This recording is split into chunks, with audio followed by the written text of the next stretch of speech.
जय हिंद प्यारे बच्चों, कैसे हैं आप सभी।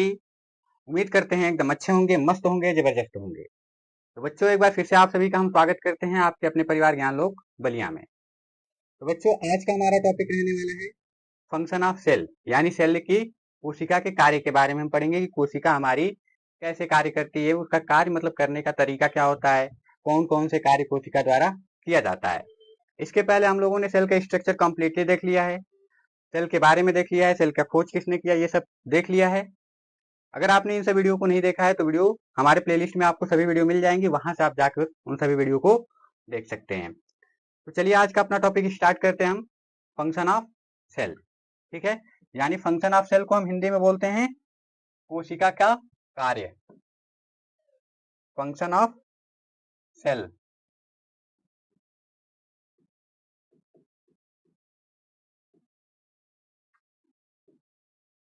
कोशिका कार्य हिंदी में क्या बोलेंगे हम, कोशिका कार्य। यानी कोशिका क्या कार्य करती है, कैसे कार्य करती है। देखिए, जब हम लोगों ने सेल ऑर्गेनेली के बारे में पढ़ा था तो उन सब सेल ऑर्गेनेली का अपना अपना अलग अलग फंक्शन था। जैसे माइटोकॉन्ड्रिया था, माइटोकॉन्ड्रिया का कार्य क्या था, एनर्जी का प्रोडक्शन करना, एटीपी का प्रोडक्शन करना। एंडोप्लाज्मिक रेटिकुलम पढ़े थे, एंडोप्लाज्मिक रेटिकुलम में क्या था कि एंडोप्लाज्मिक रेटिकुलम हमारा क्या करता था, वो दो तरह का होता था, एक रफ होता था एक स्मूथ होता था। तो रफ वाला क्या करता था, फैट का स्टोरेज करता था, स्टेरॉइड स्टेरॉइड का क्या करता था, प्रोडक्शन करता था। जबकि रफ वाला क्या करता था, प्रोटीन का सिंथेसिस करता था। गोल्जी अपरेटस के बारे में पढ़े थे, गोल्जी अपरेटस क्या करता था, जो हमारा प्रोटीन सिंथेसिस एंडोप्लाज्मिक रेटिकुलम करता था उसको वो क्या करता था, पैक करने का काम करता था, मॉडिफाई करने का काम करता था। लाइसोसोम्स है, लाइसोसोम्स का कार्य क्या है, तो लाइसोसोम्स जो हमारे बॉडी में सेल में कोई बैक्टीरिया, फॉरेन बैक्टीरिया जाता है तो उसको फिल करने का काम करता है। और साथ ही साथ जो हमारे वेस्ट प्रोडक्ट होते हैं सेल के अंदर जो वेस्ट प्रोडक्ट बनते हैं उनको डाइजेस्ट करने का काम करता है। साथ ही साथ जो सेल ऑर्गेनेली वेस्ट हो जाती हैं उनको डाइजेस्ट करने का काम करता है, किल करने का काम करता है। सेंट्रोसोम्स के बारे में पढ़े थे, सेंट्रोसोम्स क्या करता था, सेंट्रोसोम सेल डिवीजन का कार्य कराता था। तो जितने हमारे सेल ऑर्गेनेली थे उन सबका अलग अलग कार्य था, उनके सभी कार्य को हम मिला के बोल सकते हैं कि हमारे सेल का कार्य है। किसका कार्य है, कोशिका का कार्य है। कोशिका के अंदर सभी ये स्ट्रक्चर हैं और सभी ये स्ट्रक्चर जो अपना कार्य कर रहे हैं तो उसको एक साथ हम बोल सकते हैं ना कि ये किसका कार्य हुआ, कोशिका का कार्य हुआ। ठीक है, तो यदि हम पहला बात करें तो कोशिका का पहला कार्य हो जाएगा, सबसे पहले यदि स्टार्ट करें हम एंडोप्लाज्मिक रेटिकुलम से, तो एंडोप्लाज्मिक रेटिकुलम क्या कर रहा है, हमारा प्रोटीन का सिंथेसिस कर रहा है। और प्रोटीन का सिंथेसिस कर रहा है तो वो हमारे लिए क्या है, हमारे बॉडी का स्ट्रक्चर प्रोवाइड करता है, उससे हमारे बॉडी के लिए क्या होता है, सपोर्ट मिलता है। ठीक है, तो हम कह सकते हैं कि सेल हमारा क्या करता है, provide provide structure and support.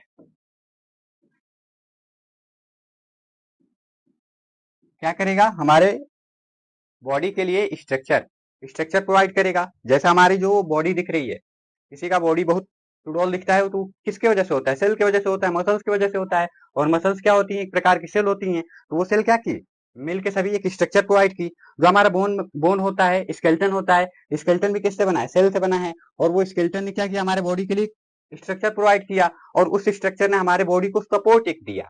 Skeleton system हमारे बॉडी के लिए क्या है, सपोर्ट होने का, सपोर्ट का काम करता है, जिसपे हमारी बॉडी खड़ी है। ठीक है, तो उसने क्या कर दिया, सपोर्ट कर दिया। वो भी सब किससे बने हैं, सेल से बने। तो हम कह सकते हैं कि सेल का कार्य क्या हुआ, प्रोवाइड स्ट्रक्चर, यानी हमारे बॉडी के लिए संरचना प्रदान करेगा और साथ ही साथ क्या करेगा, हमारे बॉडी को सपोर्ट देगा, एक मतलब सहारा देगा जिससे हमारी बॉडी चल सके, खड़ा हो सके।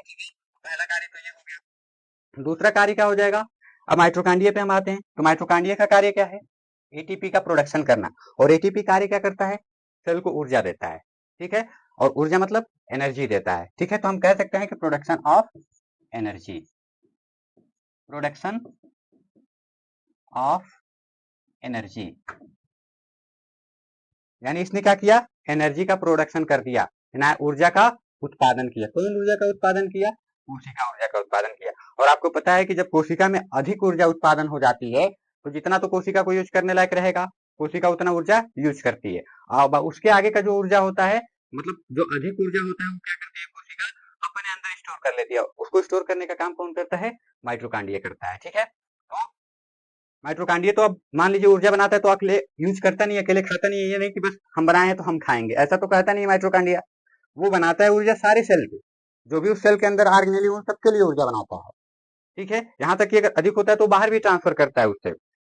ठीक, तो हम कह सकते हैं कि ये क्या किया, प्रोडक्शन किया किसका, एनर्जी का, किसके फॉर्म में, एटीपी के फॉर्म में, किसके फॉर्म में, एटीपी के फॉर्म में। ठीक है, नेक्स्ट इसके कार्य पे हम आ सकते हैं, एक्सक्रीशन का कार्य कर सकता है। तीसरा क्या कार्य है, एक्सक्रीशन। एक्सक्रीशन का कार्य करेगा, क्या करेगा, एक्सक्रीशन का कार्य करेगा। जो भी हमारे वेस्ट प्रोडक्ट बनते हैं उनको क्या करता है, एक्सक्रीट करता है, बाहर निकाल देता है। ठीक है, जैसे मान लीजिए हमने कहा कि एटीपी का प्रोडक्शन कर रहा है सेल, तो जो एटीपी का प्रोडक्शन होता है उसके समय एक वेस्ट प्रोडक्ट का निर्माण होता है जिसे हम कहते हैं कार्बन डाइऑक्साइड। तो कार्बन डाइऑक्साइड को सेल अपने अंदर तो रखता नहीं है, क्या करता है, उसको बाहर निकाल देता है। और बाहर क्यों निकालता है, क्योंकि वो क्या है, पॉइजनस सब्सटेंस है, हमारे सेल को नुकसान पहुंचा सकता है, इसलिए वो क्या करता है, उसको बाहर निकाल देता है। और बाहर निकालता है तो किसके थ्रू निकालता है, सेल मेम्ब्रेन के थ्रू बाहर निकालता है। और सेल मेम्ब्रेन किसका पार्ट है, कोशिका का ही पार्ट है सेल मेम्ब्रेन। ठीक है, तो हम कह सकते हैं कि ये कोशिका का कार्य हुआ, कह सकते हैं ना। तो ये क्या किया, एक्सक्रीशन का भी यहाँ से कार्य किया। इसके साथ और भी हमारे कुछ केमिकल सब्सटेंस जो बनते हैं वो वेस्ट होते हैं, उनको भी ये बाहर निकालने का काम करता है। ठीक है, तो ये तीसरा कार्य हो गया। चौथा कार्य है रिप्रोडक्शन का, रिप्रोडक्शन। और रिप्रोडक्शन को हम क्या बोलते हैं, प्रजनन, यानी सेल का कार्य होता है प्रजनन करना भी। ठीक है, जैसे एक सेल डबल सेल में कन्वर्ट होता है, वो जो एक सेल बना दूसरे सेल में, यानी मदर सेल डाटर सेल में कन्वर्ट हुआ, तो फिर डाटर सेल कन्वर्ट होती है मदर सेल में, और फिर वो मदर सेल से डाटर सेल में कन्वर्ट होती है। तो ऐसे क्या होता है, हमारे बॉडी का डेवलपमेंट होता है, क्या होता है, हमारे बॉडी का डेवलपमेंट होता है। ठीक है, यहीं से इसका एक कार्य और हो सकता है, ग्रोथ एंड रिपेयर। क्या काम हो सकता है, growth and repair, growth and repair. यानी इसे हम क्या कहेंगे कि हमारे बॉडी का ये क्या कर रहा है, ग्रोथ कर रहा है, विकास कर रहा है। और रिपेयर, जो भी उसमें टूट फूट हो रही है उसको क्या कर रहा है, सुधारने का काम कर रहा है। कौन, ठीक है, प्रजनन करेगा। प्रजनन करेगा तो क्या होगा, ग्रोथ होगा हमारे बॉडी का, हमारे जो बॉडी टिश्यू है उनका क्या होगा, ग्रोथ होगा। कहीं हमको चोट लगती है या फिर हमारे बॉडी में कोई इन्फेक्शन होता है जिसकी वजह से वहां की स्किन डैमेज हो जाती है, तो डैमेज होने के बाद सब ऐसा तो नहीं होता है कि वहां पे ब्लॉकेज हो जाता है, वहां पे खाली रह जाता है, वहां पे न्यू मसल्स या फिर न्यू स्किन का जनरेशन नहीं होता है। कुछ चीजें होती है जहाँ पे न्यू सेल जनरेट नहीं होती है, लेकिन हमारे बॉडी की ज्यादातर सेल क्या है, न्यू जनरेट कर सकती है। ठीक है, तो ये रिपेयर का काम वैसे कर देगा। ठीक है, यानी मान लीजिए हमारा यहाँ पे कुछ इन्फेक्शन हुआ, ठीक है, यहाँ का स्किन डैमेज हो गया, तो ये फिर धीरे धीरे अपने आप को रिपेयर कर लेता है, हील कर लेता है, करता है ना। तो ये इसका कार्य हो गया रिपेयर। रिप्रोडक्शन किया तभी क्या हुआ, रिपेयर हुआ। ठीक है, तो इसका नेक्स्ट काम क्या हो गया, ग्रोथ एंड रिपेयर, यानी विकास और सुधार करने का काम करेगा कौन, सेल। ठीक है, तीसरा नेक्स्ट इसका कार्य हो जाता है मेटाबॉलिज्म। क्या बोलेंगे हम, मेटाबॉलिज्म। मेटाबॉलिज्म, अब मेटाबॉलिज्म क्या होता है, देखिए मेटाबॉलिज्म जो होता है दो टाइप्स का होता है। मेटाबॉलिज्म के दो टाइप्स होते हैं, कौन कौन से, एक को हम बोलते हैं एनाबॉलिज्म और दूसरे को बोलते हैं केटाबॉलिज्म। एक है एनाबॉलिज्म और दूसरा है हम लोग का कैटाबॉलिज्म, कैटाबॉलिज्म। अब एनाबॉलिज्म क्या होता है, कैटाबॉलिज्म क्या होता है, किसे हम एनाबॉलिज्म कहेंगे, किसे कैटाबॉलिज्म कहेंगे। आप लोगों ने नाम सुना होगा उपापचय, ठीक है, तो ये वही है। मेटाबॉलिज्म क्या है हम लोग का, उपापचय को ही हम बोलते हैं मेटाबॉलिज्म। ठीक है, चयापचय। ठीक है, अब देखिए इसको डिटेल में हम देखते हैं कि मेटाबॉलिज्म और एनाबॉलिज्म क्या होता है। सबसे पहले तो हम बात करेंगे कि मेटाबॉलिज्म हम लोग का क्या है। ठीक है, एनाबॉलिज्म, सॉरी एनाबॉलिज्म देखते हैं हम लोग का क्या है, एनाबॉलिज्म। देखिए आपको पता है कि हमारे बॉडी में जैसे हम भोजन करते हैं तो भोजन करने के बाद से सीधे हमको एनर्जी तो मिलती नहीं है, और ना ही हम सीधे डायरेक्ट कहेंगे कि हम सीधे ग्लूकोज खाते हैं या फिर सीधे हम एटीपी बना के खाते हैं, ऐसा नहीं है। हम जो भी खाते हैं फूड का बड़ा सा मॉलिक्यूल खाते हैं। ठीक है, लाइक ए कार्बोहाइड्रेट। ठीक है, कार्बोहाइड्रेट हमने खाया और सेल हमारा कार्बोहाइड्रेट तुरंत यूज करेगा नहीं। ठीक है, क्या करेगा, कार्बोहाइड्रेट हमने खाया, कार्बोहाइड्रेट हमारे बॉडी में जाता है, वो टूटता है, टूट के ग्लूकोज में कन्वर्ट होता है। ग्लूकोज आपको बताया कि हम माइटोकॉन्ड्रिया का प्रोसेस कैसे एटीपी का निर्माण होता है। ग्लूकोज में टूटता है, फिर वो पायरुवेट में टूटता है, फिर वो क्या होता है एनएडीएच एफएडीएच में टूटता है, फिर एनएडीएच एफएडीएच से क्या होता है एटीपी का निर्माण होता है। यानी कार्बोहाइड्रेट इतना सब काम किया तब जाके हमको एटीपी का मतलब ऊर्जा मिला। ठीक है, अब एनाबॉलिज्म में तो ये तो टूटना हो गया। हमारे बॉडी में ऐसे ही इसके अपोजिट कुछ कामें होती हैं। जैसे एक जगह जहां हमारे बॉडी में कोई चीज टूट रहा है, वहीं उसके साथ कोई दूसरा चीज क्या होता है जुड़ रहा होता है। ठीक है, तो जो एनाबॉलिज्म की प्रक्रिया है उसे हम बोलते हैं जुड़ने की प्रक्रिया को। ठीक है, जैसे मान लीजिए हमारे बॉडी में एक फूड मॉलिक्यूल था, वो टूटा ए में, हमने इसको नाम दे दिया कि वो टूटा किसमें ए मॉलिक्यूल में टूटा। ठीक है, जैसे ए मॉलिक्यूल में टूटा उसके साथ एक दूसरा व्यक्ति आके जुड़ गया, कहा कि हमको भी साथ ले लो, हम तुम्हारे साथ मिलके क्या करेंगे मतलब तुम्हारे साथ मिलके हम कुछ तुम्हारा सहायता कर देंगे। ठीक है, अब सहायता कैसे करेंगे, जैसे मान लीजिए एक अकेला व्यक्ति होता है, उतना पावरफुल नहीं होता है, उसके साथ एक दूसरा व्यक्ति मिल जाए तो दूसरा व्यक्ति क्या करता है दोनों मिलके एक शक्तिशाली राजा हो जाते हैं। ठीक है, यानी उन्होंने क्या किया एक व्यक्ति एक किसी भी मतलब उससे जो ज्यादा शक्तिशाली व्यक्ति होगा उनको वो पराजित कर देंगे। ठीक है, तो ऐसे ही एनाबॉलिज्म का कार्य है। ठीक है, एनाबॉलिज्म में एक जुड़ गया और इसके साथ एक और आके जुड़ जाता है, क्या होता है इसके साथ एक और आके हाथ मिला लेता है, इससे कहता है कि हम तुम्हारे साथ हैं, चलो हम दोनों मिलके कार्य करेंगे। तो जब ये दोनों जुड़ जाएंगे तो इसे हम क्या बोल देंगे, ये हमारा बन गया ए बी। ठीक है, दो लोग एक साथ हो गए, अब इनको थोड़ा हराना मुश्किल हो जाएगा।